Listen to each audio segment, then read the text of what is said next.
Hi everyone, I am Martina Cunha and you're listening to Backstage Talk. Hello everyone, welcome back to another episode of Backstage Talk. Today's guest is Gabriel Karr. Gabe is a 19-year-old musical theater major from Jacksonville, Illinois.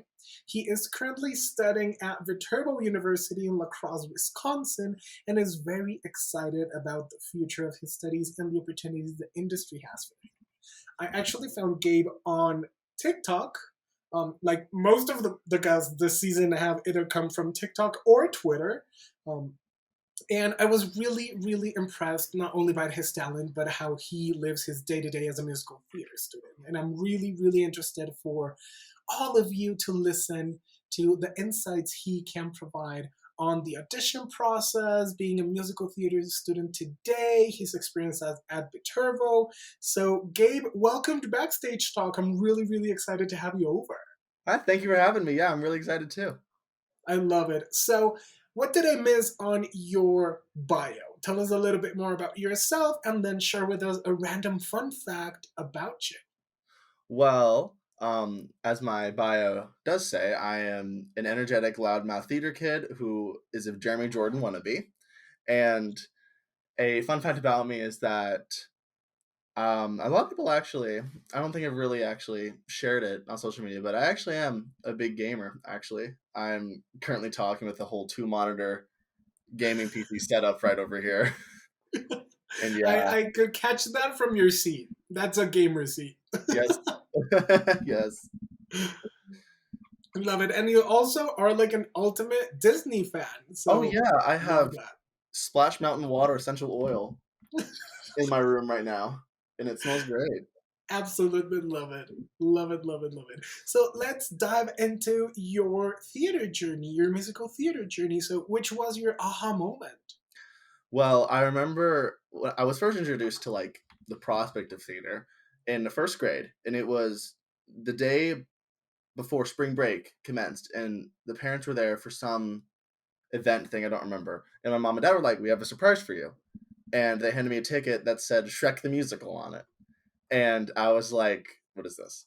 And we saw it, and it was the national tour of Shrek the Musical came to I think it was a university's theater in the town next to mine, and we saw it, and I was just encapsulated in it so much. But what really got my drive going was when I saw the national tour of Newsies in Chicago in 2015. And if anyone knows anything about me, you would know my absolute love for that musical. It is seriously my entire personality. And and it just really like encapsulated just like everything that I wanted to do. And so after that, I I first started performing Mhm. in this little like the tiniest black box theater you can possibly imagine. It was on the square for my town. It was called the Playhouse on the Square. And it was like the tiniest thing run by like a little old lady. It could only hold like a maximum of 100. And my first role I played there was the White Rabbit in Alice in Wonderland. And yeah, I was the White Rabbit. Most people start with like Seussical and such. I was the White Rabbit. And I kept doing just like little plays down there. That building is sadly closed down now, but it that building is responsible for starting all of this. And then I started performing throughout high school and participating in the theater department, who did a fall play and a spring musical all throughout there. And now I'm in college trying to make it my career. So yeah. I love it. I absolutely love it. Plus, you had a really full circle moment because you performed Muses last year. Like during 2022, you performed in Muses. So that was Yes, amazing. I was so happy I was finally able to do that. I remember when I found out that that theater in the town next to mine was doing that, and I got a part of a newsie. I did actually cry. It I absolutely love was it. a great moment. I Yeah. let TikTok know all about it. I did a whole series on that. Yeah. Which I remember when I like scrolling through Twitter, I saw that and I was like, I really love this full circle theater moments. Like, it's Oh, it was just, great. yeah. I did like every single process, including my hatred for tap. And I was so blunt about that. And you faked tap during it, right? Oh yes, I did. I was one of like 5 fake tappers in the back row because I couldn't. But you know what? I was more than fine doing that. I That was is more than okay. I amazing. was like, okay, word, put me in the back. No worries. So, before we dive into your journey into Viterbo, I want to ask you about your audition process. How was it? How many colleges did you apply in? How many videos did you have to record and re-record and re-record for that whole process? Right. So this is a bit of a long journey because I am in a town that has absolutely nothing for the arts. Like we don't even have a community theater. Well, again, we used to at that old Pleasant Square theater, but it was tiny and it sadly closed when I was in middle school. So, but like no theater classes in high school, no coaches, no nothing. So we started with nothing.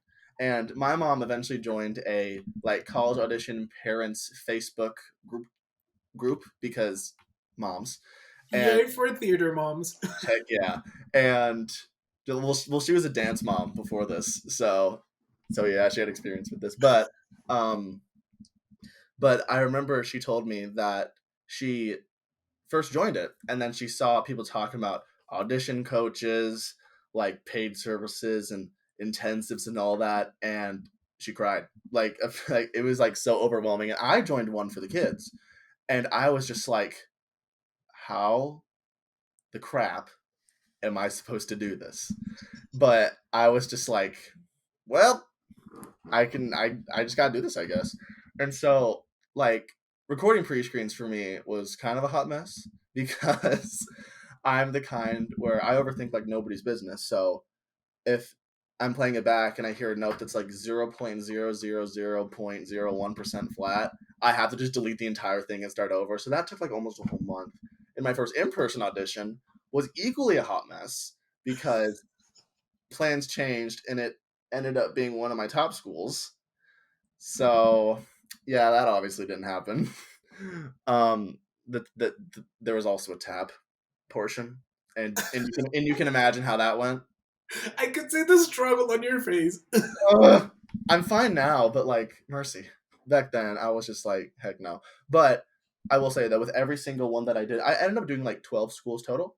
With every single one that I did, virtually, non-virtually, in person, I really did start to get a lot better at them, Mhm. and I started getting like the rhythm, and just like, okay, this is gonna happen. This is gonna happen. What I need to bring, what I need to do, what I need to say, how I should do it, and I got like I don't want to sound braggy or anything, but I actually did get a solid amount of offers with that. And so then I had my final few choices, visited all that, and did all like the entire months of January and February. I thank my mom for all of that, for driving me there, doing all the small talk and everything. She's my whole manager over there. And then eventually I found Viterbo and I absolutely fell in love with it. And next thing you know, here you are. Absolutely love it. So, what would be a piece of advice that you would give people auditioning right now? Now that most schools have moved into in person auditions, maybe they're going to ask for a pre screen, but then definitely an in person audition. This is very much a repeated one, but especially this is one that's especially like to me. Don't overthink it. And I know it's like oversaid, but you are your biggest judge because that cannot be more true. Again, when I was talking about my pre-screen process and like the troubles for me was overthinking, as well as also in auditions. I remember one of the colleges that I did. In the little waiting room when we went in one at a time to do our auditions, you could hear the other person in the room doing their auditions, and I let that go to my head because of my overthinking. Did not do the best audition there at all. That was actually one of my worst. So definitely like I know it's a lot easier said than done, and I wish I could say like definite how you can like overcome it, but I can't because everyone's different. So, but like I would definitely say to just like take a deep breath and just be like, I am here and I'm gonna do this. That it doesn't matter who else is here, and I'm Mhm. gonna slay it. Absolutely love it. Heck yeah. So, let's dive into Viterbo. Tell us about that incredible school, your experience as a music theater student, and all about it. Like, how has been your experience entering Viterbo? Oh, it has been great. I remember when I first visited, it was actually a school that I actually knew nothing about. So I went in there completely blind. And the first thing that actually uh, really interested me and my mom both was the size of the Fine Arts Center. For anyone who doesn't know, it has a 1,500 seater main theater with a 120 seater black box and a 75 seater recital hall and all a bunch of classes, like 5 floors. And it's funny thing because the university is right next to a huge hospital. We thought that was part of the hospital, but nah, that was the Fine Arts Center. So then when I went onto the tour, I absolutely fell in love with the facilities, and not only that, but the people and also the surrounding town around it. I have to sidetrack for a second about the town. There's this ice cream place called the Pearl there, and it is some of the best ice cream I've ever had in my entire life. If you ever go down to the area, I highly recommend it. Or if anyone's gonna visit Viterbo, they offer $2 coupons if you come visit there. And I use all of mine, and it is fantastic. But anyway, I actually fell in love with also the people because I remember originally thinking like they gotta be like told to be like overly friendly with like the people visiting because like I was thinking in my head like nobody stops and was like, hi, yeah, how are you, because they all did that for me when I visited. And I remember telling my friend about that, and she turned to me and said, oh no, that's just Wisconsin people. Now they can be stupidly nice sometimes, her exact quote. And so that just kind of stuck with me. And then next thing you know, I'm at Viterbo now. Amazing, amazing. And you also worked crew, like on your term on a show, right?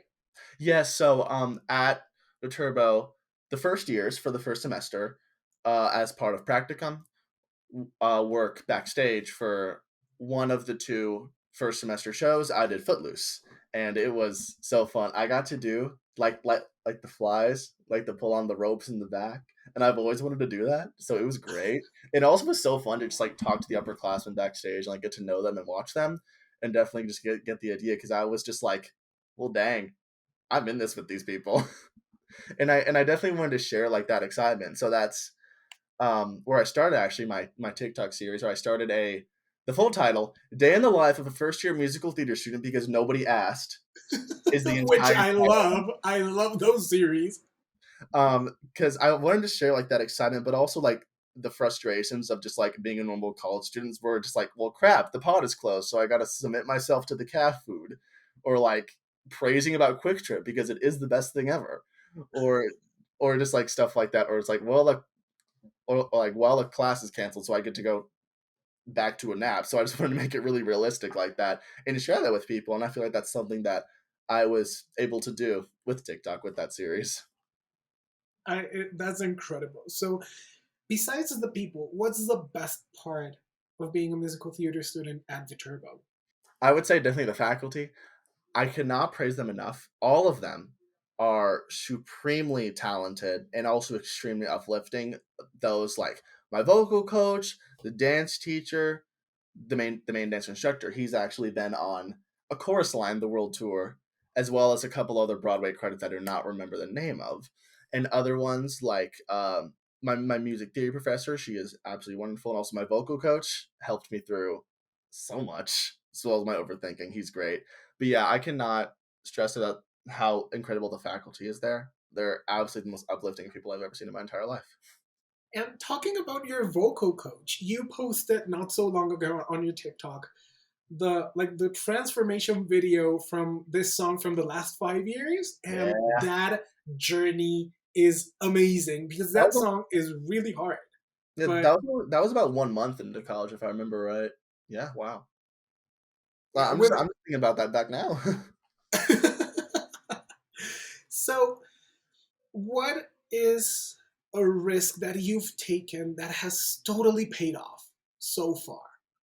Personally, this is more of like a me thing, but I've always been the kind of person, especially in things like dance or like acting and stuff. I'm usually like always prefer would always prefer like the back row because I'm like, oh, I would just suck at this and I let my overthinking take over with that. But one thing that I've actually found to be very helpful is to definitely put myself more out there. Like like standing in like the middle or heck front row for dance classes, or like volunteering to do my monologue first for acting class, or like being like outright in my vocal lessons, like this is what I want to do and stuff like that. That has definitely helped paid off in my growth, not only as like acting, singing, dancing, but also like with my own personal confidence as well.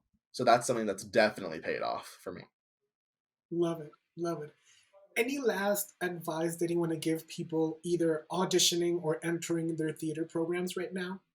So I would say definitely like going in with a smile, have your head high, and just honestly just be yourself. I can't really stress that enough of how important that is to just let your personality shine through as well as your work. I absolutely love it. I love that.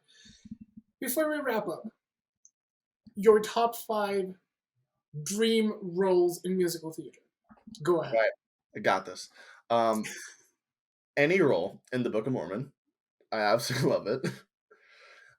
Willard in Footloose has been one. Joseph in the Amazing Technicolor Dreamcoat. Definitely. Mother's younger brother in Ragtime. And then, of course, Jack Kelly in Newsies. Because Jeremy Jordan nailed that character. Heck yeah.